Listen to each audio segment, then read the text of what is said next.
Honey, I'm so sorry, my husband's friend said, voice breaking. They all saw the photos.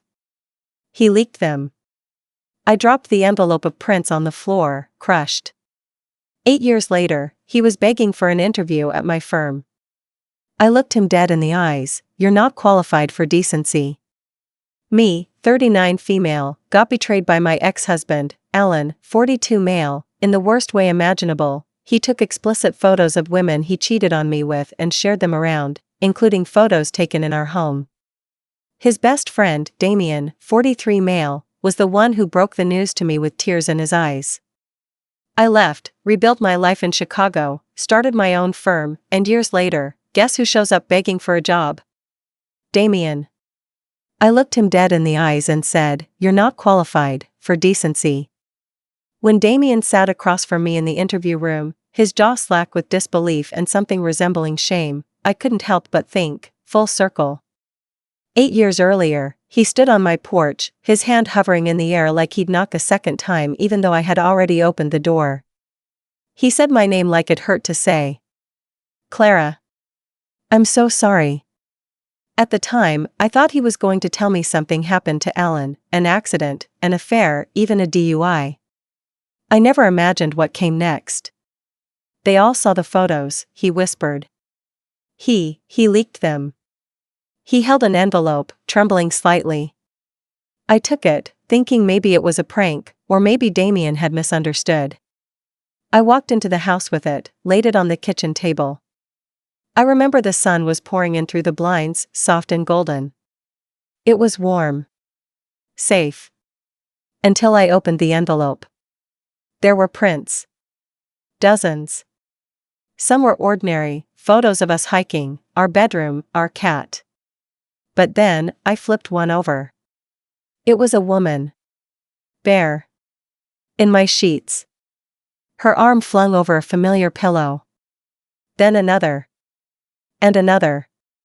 Same woman, different poses. Then a different woman. Same setting. All of them in our bedroom. The next one had Alan's hand in the frame. Then his face. All taken like trophies. Intimate, disgusting trophies. My stomach twisted, and I remember that I couldn't breathe.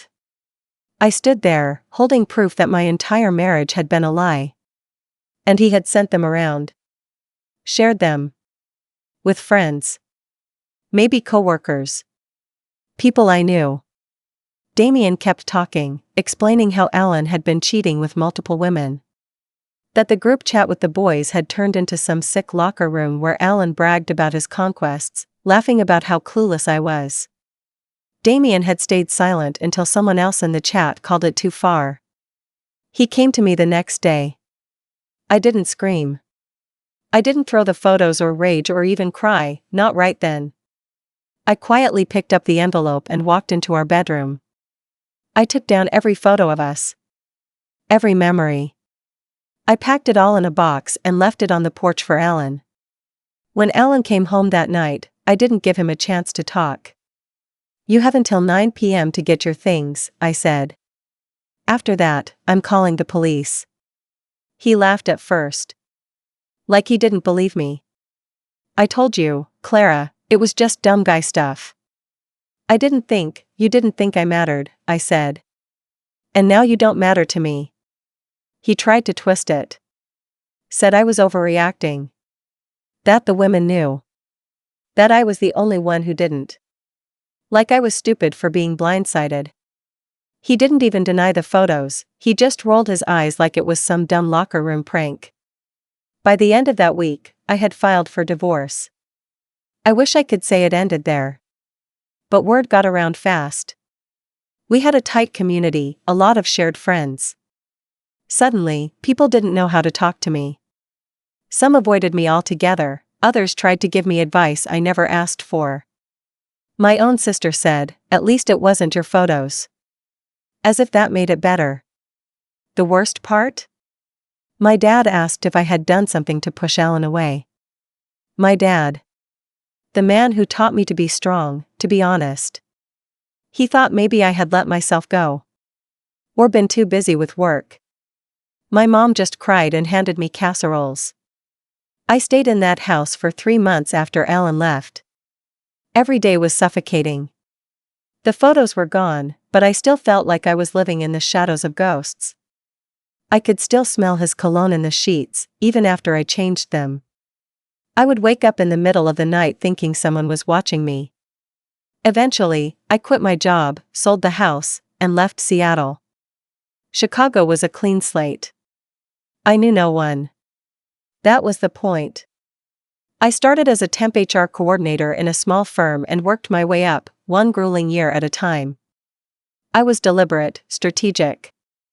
I worked overtime, took night classes, attended every leadership seminar I could. I didn't have hobbies. I didn't date. I didn't even buy furniture beyond the basics. I had one goal: stability on my own terms. Eventually, I opened my own small recruitment agency. Just me and a laptop. A couple of years in, I landed my first big client, a fintech startup run by a former professor who remembered me from a Resume workshop. That opened the floodgates. By 2024, my firm had 12 employees. I owned the office space, drove a second-hand but sleek hybrid, and lived in a 2-bedroom condo I actually liked coming home to. I had clawed my way out of the grave Alan tried to bury me in. Then came Damien's Resume. At first, I didn't recognize the name. My assistant printed out final interview candidates for a cybersecurity position. When I flipped to his profile, I stared at the headshot for a full minute before it hit me. The last time I saw Damien, he was trying to explain why he never stopped Alan sooner. Why he didn't warn me. Why he waited until it all blew up to do the right thing. He'd moved to Chicago, apparently. Worked a few odd jobs in tech, nothing special. Maybe he thought I had left the industry. Or maybe he thought I'd forgive. Either way, I scheduled the interview. When he walked into the office, his face went pale. He stuttered when he said my name. Sat stiffly in the chair across from me, fumbling with his notepad. "I didn't know this was your company," he said. "I know." He went through the motions. Talked about his work, his skills. I didn't interrupt. I let him talk himself in circles. He looked older. Tired. Not quite broken, but something close. I waited until he finished. Then I looked him in the eye and said, "You're not qualified." His lips parted, ready to protest. "You're not qualified," I repeated, leaning slightly forward, "for decency." And that was it. No yelling. No moral lecture. Just the truth. He left without a word. And I sat there, not with satisfaction exactly, but with certainty. The kind that comes from knowing who you are, finally, after all the lies have burned away. After Damien left, I didn't move for a long time. I just sat in that chair, in the sterile white interview room with the glass walls and the buzzing overhead lights. I looked out at my office, my name etched on the frosted glass door. I had built this from the ground up. Every chair, every hire, every decision. And now, one of the men who silently stood by while my life fell apart had just sat across from me asking for help. That night, I didn't go straight home. I walked along the Chicago Riverwalk, coat buttoned up to my neck, scarf wrapped tight. The cold wind coming off the water made my cheeks burn. The city around me hummed as it always did, people laughing outside bars, taxis honking, the train rumbling overhead. I walked with my hands in my pockets, feeling strangely calm. You'd think that moment would have been triumphant. A long-awaited gotcha moment. But it wasn't. It wasn't satisfaction that settled in my chest, it was stillness. The kind you get when a weight finally lifts. I wasn't angry. I didn't need revenge. I just didn't need them anymore. Alan had always loved being the center of attention. He used humor like armor, charm like currency. He could make anyone laugh, especially when he was hiding something. Our marriage was full of small red flags, last-minute canceled dinners, vague late-night work emergencies, unexplained charges on our joint account. I pushed those things down because, well, I wanted the life we planned. The house. The children. The quiet holidays. The shared toothbrush holder. I thought I could grow into happiness if I just waited long enough. But you can't grow anything in poisoned soil. I used to wonder if Damien ever felt guilty for not saying something sooner. He'd always been the quieter one in the group, more observant. I think that's why it stung more, because he knew. He wasn't oblivious. He watched Alan destroy our marriage and didn't lift a finger until it was too late.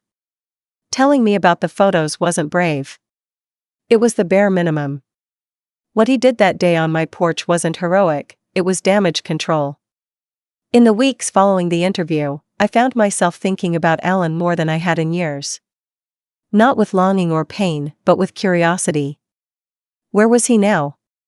Was he still working in tech? Still cocky? Still surrounding himself with people who laughed at his jokes, not realizing he was laughing at them? Out of a strange mix of impulse and closure-seeking, I googled him one night. I found a LinkedIn profile. Still in cybersecurity. Still smirking in his profile picture like nothing could touch him. His job history looked a bit patchy, some gaps, some shorter stints. A pattern I knew well. Charm wears thin quickly when there's no substance behind it. There were no photos of a new wife, no mention of kids. That didn't surprise me. Alan wasn't built for longevity. He was a sparkler, bright, fast-burning, and utterly useless once the shine wore off. I clicked off the page and closed the laptop. A week after Damien's interview, I got a message from a name I hadn't seen in nearly a decade, Mara. She and I used to be close, one of the few friends I had before everything fell apart. We'd lost touch after the divorce. She messaged me on LinkedIn of all places. "Hey Clara, I hope this isn't strange. I heard you're in Chicago now. I'm visiting next month and I'd love to catch up, if that's something you're open to." At first, I wasn't sure how to feel. She had disappeared so quickly after the wrongdoing. Vanished like most people did when things got uncomfortable. But curiosity got the better of me, and a week later, we met at a cafe on the north side. When she walked in, she looked almost exactly the same, warm eyes, effortless style, that same way of tilting her head when she was about to say something sarcastic. But her expression when she saw me was one of real remorse. I saw it instantly. "I should have reached out sooner," she said, after we ordered. I nodded. "You weren't the only one." "I was angry at him," she said, stirring her coffee. "But I didn't know how to show it. And then I felt so ashamed for not doing more. I guess I thought maybe you wouldn't want to hear from me." We talked for hours. She told me about how Ellen tried to spin the story to the friend group after I left, said I overreacted, said the photos were just guys being dumb. She said a few people bought it. Some didn't. "Damien looked sick for weeks," she said. "But he never really made it right, did he?" "No," I said. "He didn't." Mara apologized again before we hugged goodbye. I told her I didn't need apologies. I just needed people who saw me as more than a cautionary tale. And weirdly, I felt lighter walking out of that cafe. Rebuilding your life doesn't come in big dramatic waves. It comes in quiet, ordinary moments where you finally get to feel like yourself again. A cup of coffee with an old friend. A walk home through a familiar city. A moment alone where you're not bracing for the next impact.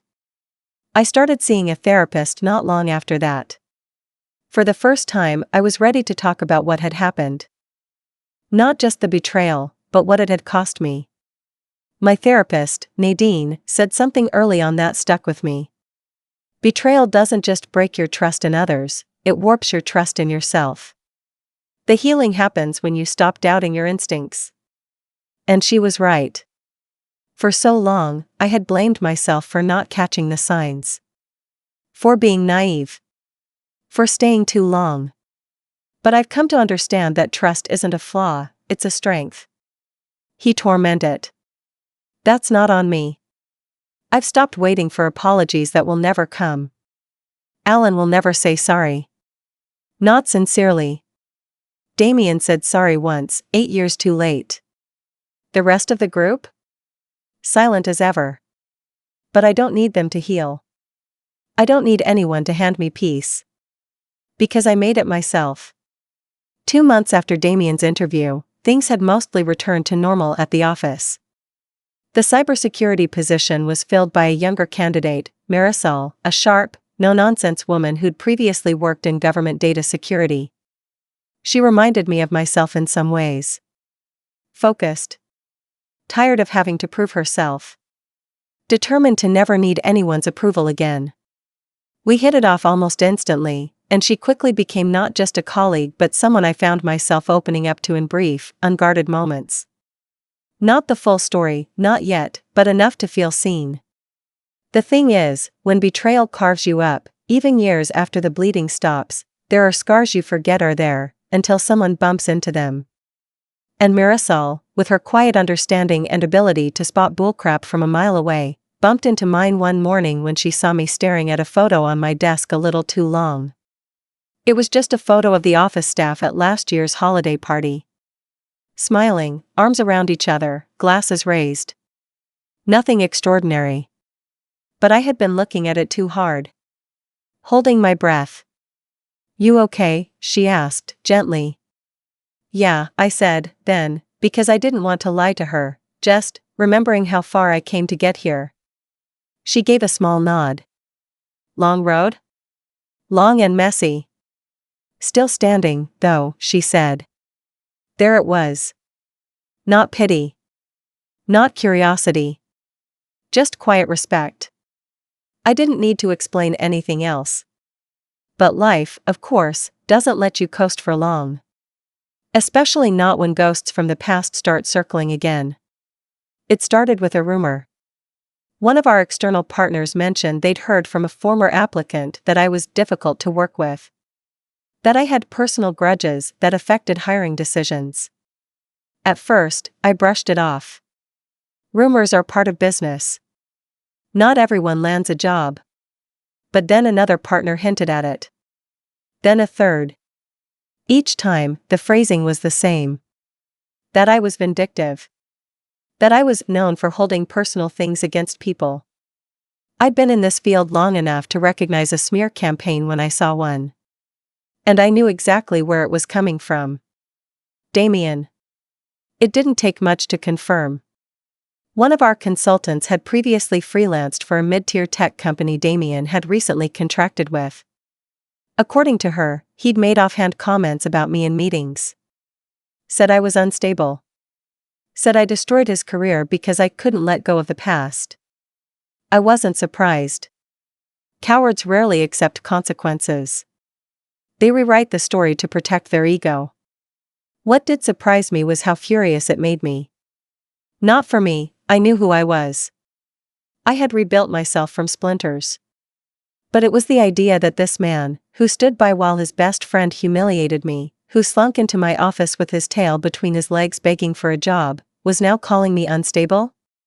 The audacity lit something in me I hadn't felt in a long time, not revenge. Purpose. So I did something I hadn't planned to do. I wrote. Late one night, long after the office had cleared out, I opened a blank Word doc. And I wrote out everything. The betrayal.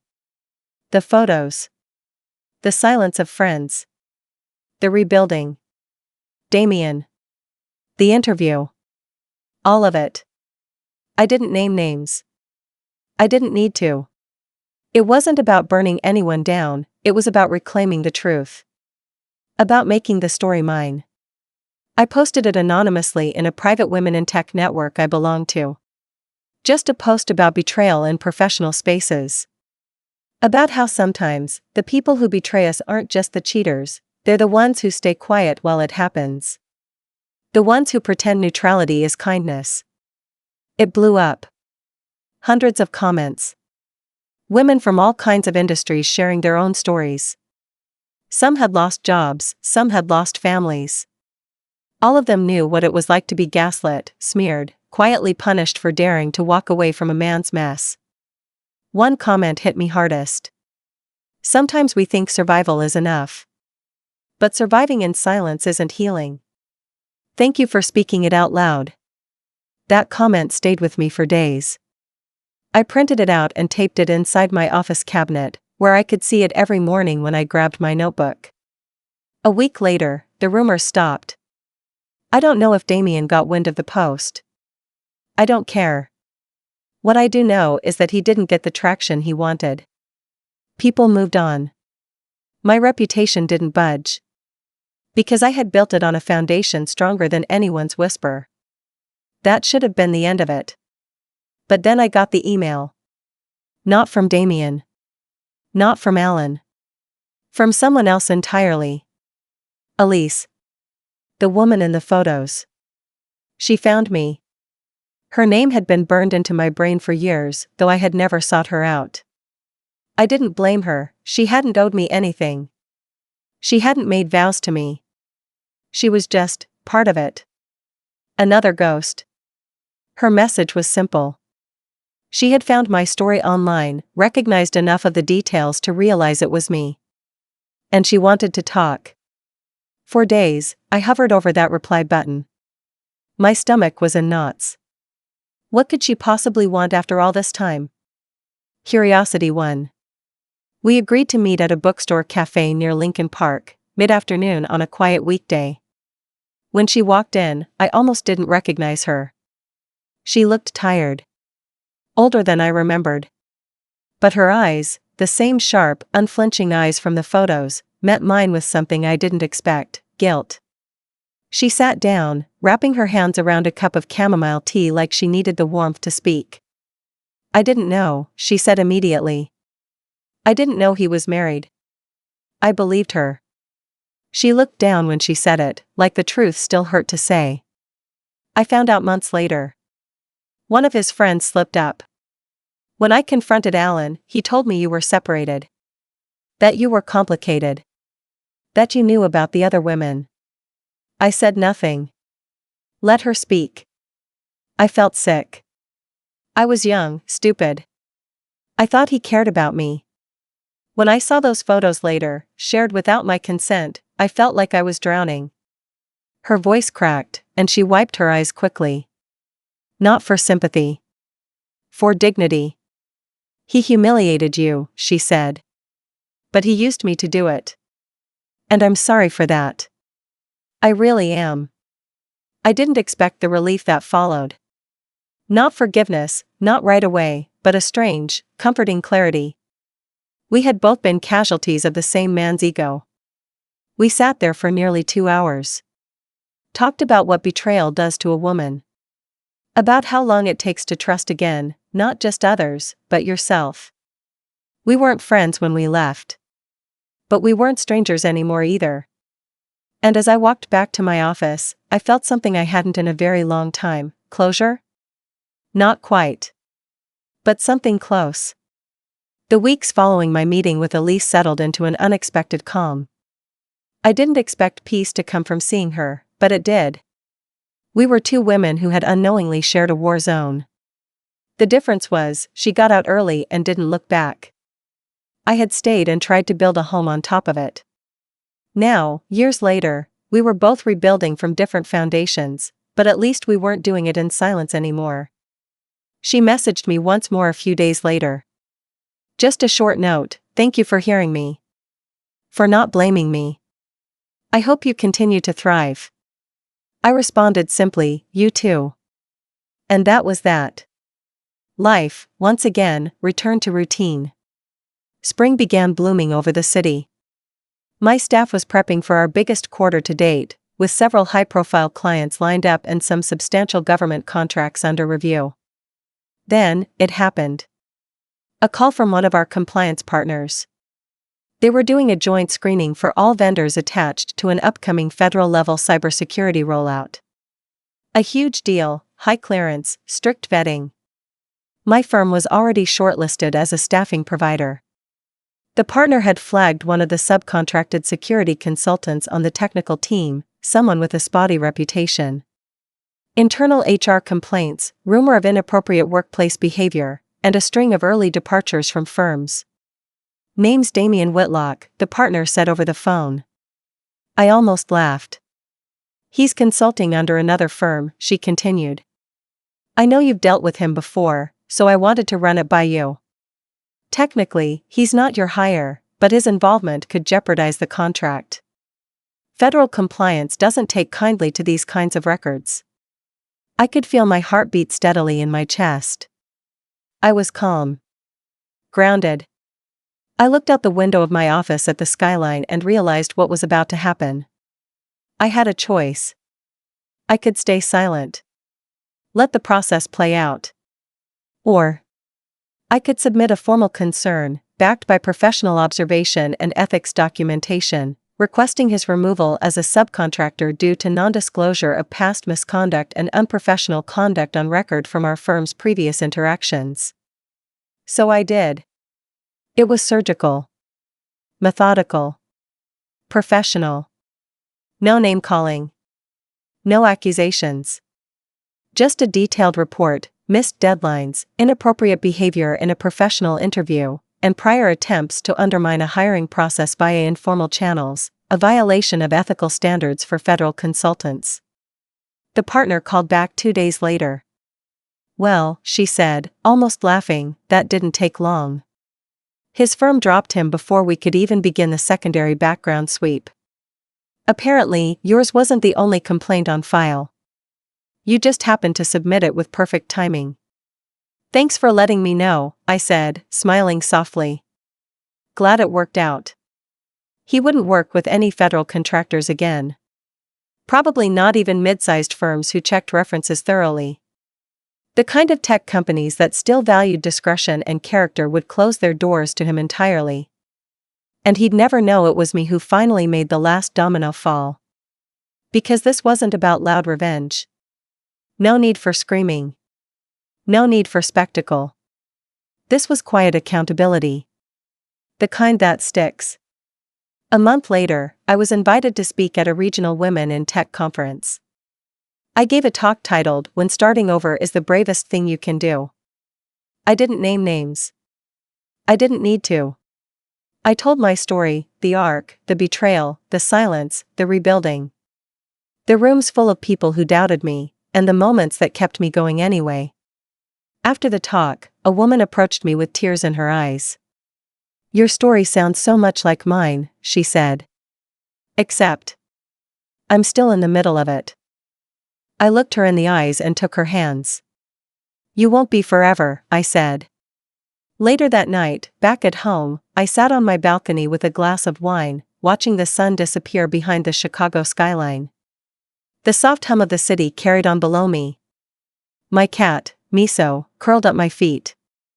I thought about the girl I had been, the woman staring at photos she never asked to see, holding the jagged remnants of a life that had been torn apart behind her back. She didn't know she'd be okay. She didn't know she'd one day live in a different city, run her own firm, command a room with nothing but truth. She didn't know she'd win. But she did. And not by becoming bitter. By becoming better. Alan, wherever he was, hadn't grown. Men like him rarely do. And Damien? He could tell whatever version of the story he wanted. But people like him don't understand that actions don't disappear just because you rewrite the script. Eventually, the world stops giving you stages to perform on. As for me? I didn't just survive. I thrived. Not with cruelty. Not with malice. But with resilience. Grace.